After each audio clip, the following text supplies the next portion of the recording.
Hi, this is Alec from Get Shit Done, and today I'm gonna tell you how to get shit done, so pay attention. Today's video about intermittent fasting, or 16-8 as I like to call it. I would like to begin with the personal story about my journey and how did I ended up in the fasting game. I really liked breakfast. It consisted of everything you name it. I liked the sandwiches with prosciutto, the yogurt, and I liked the tea. I would leave my house completely satisfied because we're all told, right? Told when we were kids that breakfast is the most important meal of the day. Wrong. 100% wrong. This is the most unimportant meal and should be skipped by all. And that's why it's called break fast, right? You're breaking fast, which is not good. My office is 20 minutes away from my home. In the middle of the drive, by minute 10, my belly would bloat it up so much that I'm not kidding. It's very hard to admit.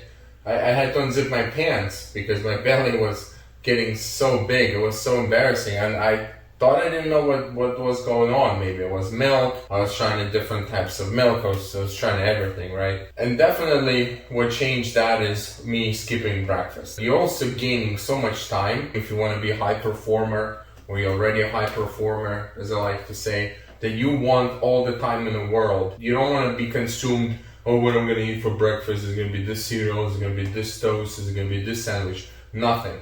Get up and go. I'm so much mobile now that I could be anywhere in the morning within very quick time. Why? Because I don't waste this time for breakfast at all. My head doesn't hurt thinking, oh, what I'm gonna do, or if I don't have something to eat, right? So to me, skip the breakfast, it added a bonus to my life that I didn't even realize at first. I was just doing for health benefits, right? How to fast. For beginners, if you already know, this is fine. You might want to reinforce your knowledge, but a lot of people go from 0 to 100. Don't fast and then, well, I'm going to fast for 24 hours straight. Of course, it's very hard to do, but usually the super compensation comes in and usually you eat super crazy the next day. So this is very hard to do. I do not recommend. So what I did for myself is I started 12 hours. I said, can I do 12 hours? Can I eat the last meal at 8 o'clock and then eat the next meal at 8 o'clock? This is 12 hours, so it's still technically very much breakfast. And I did 13, and I did it 14, and I did it 15,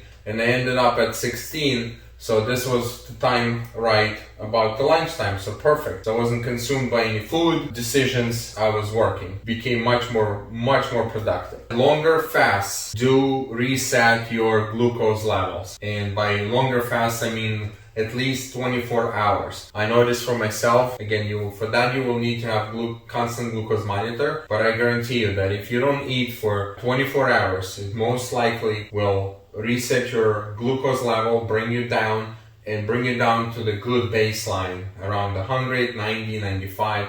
So it will decrease your baseline by a lot. But for that, you need to fast. For me, was at least 24 hours. I did notice that time and time again, even if I was stressed, even if I overeat, and if I don't eat for the 24 hours, everything seems to be coming back to normal. Why I think that you should skip breakfast? They say as long as you do 16-8, the window doesn't matter. We are the most productive in the times of 9 to 11 a.m. This has been studied. It's very simple. Look at circadian rhythm calendar clock, and it will tell you that we are the most active between those hours. So if you're a little bit hungry between hours 9 and 11, most productive hours, this is good for you. You're more alert, you're always on the standby, you're ready to go. You want to be hungry at those hours. I guarantee you that you will be more productive. So that's why I'm skipping breakfast, and I noticed my production and my effectiveness did increase by a lot. So that's the rule number one. Ease up. Don't go too crazy. And then you can go from 16 to 20. You can go to 1 meal a day. OMAD. OMAD is just fancy word for 1 meal a day. And then you can go in the longer fasts. The longer I got was 72 hours. It took me about a year. At that time, I was already doing 1 meal a day for almost every.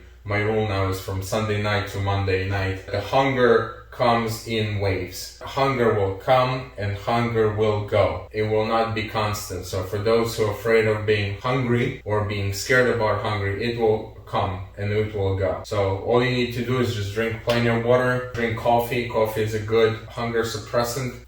Drink some tea, just be occupied, do something, and you'll see in probably 10, 15, 20 minutes, different for everybody, the hunger will pass and you will feel normal, and then you can get to the lunch. So comes lunch, we're now coming to the time, how do we break fast? Very easy solution for me now, I just eat salad. So if my group asking me, hey boss, what do you want to eat? My answer is simple, salad, any salad. I don't care, I don't give a shit, okay?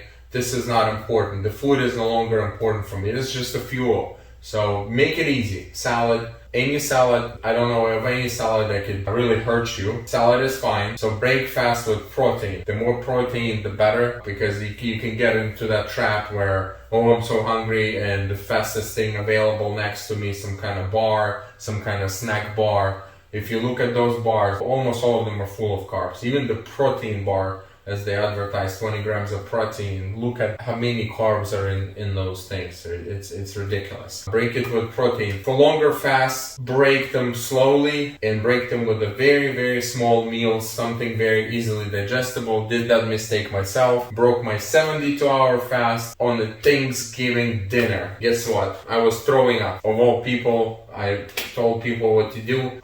Everything was so delicious, ended up throwing up. So just start with a very, very small meal, something digestible. Give it an hour, let it digest, and then eat, a little bit more and more. Very important, women. Only Dave Asprey talks about how fasting is different for women. Do not know why, but you might want to listen to this guy so you don't only hear it from me, and I agree with that.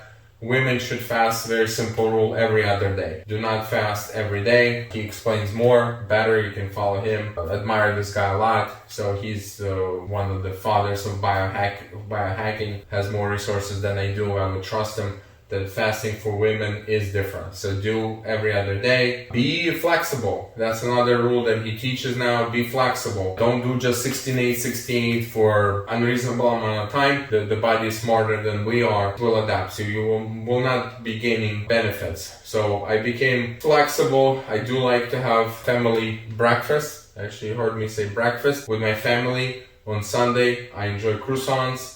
So I don't mind, but I know that for 90% of the time, I'm very good with fasting, I'm very good with what I eat, and I don't feel guilty eating with my family on the weekend. So be flexible. Don't strangle your body to the limits. It will adapt. Most likely actually might gain weight. Activated charcoal is very good. It will absorb all the shit that is in you. Enzymes are really good for improving your digestion while you fast. So MCT oil is fine, and also ketone ester drinks are super strong and they will super enhance your fasting. It will bring you to very deep ketosis. The new thing that I learned about HVMN, I was a big supporter of them, bought a lot of product. I would say definitely use with caution. Study their main ingredient. It's not ketone ester. This is why they're much cheaper than for example Delta company. I couldn't afford Delta. It's still to me ridiculously expensive. HVMN has some success because their product is about 3 times cheaper. Read about the main ingredient, use with high caution. Sorry HVMN, but this sucks. Especially if you're an athlete and you're expecting to gain performance from that. There's a lot of studies done that their main ingredient is actually very bad for you, will not help you with your athletic performance. So sorry, I concentrated a lot of this. This is a very important topic for me. There's a lot of athletes, semi-pro or amateur athletes that use those things. As again, I was till up recently applying a lot of HVMN, suggesting it to my friends and family, and I definitely stopped. Those are the main points, guys. Again, just how to properly fast, how to do 16-8, ease up into it, break fast with protein, fasting different for women. Be flexible, don't just do a hard schedule, and again, hunger will come and hunger will go.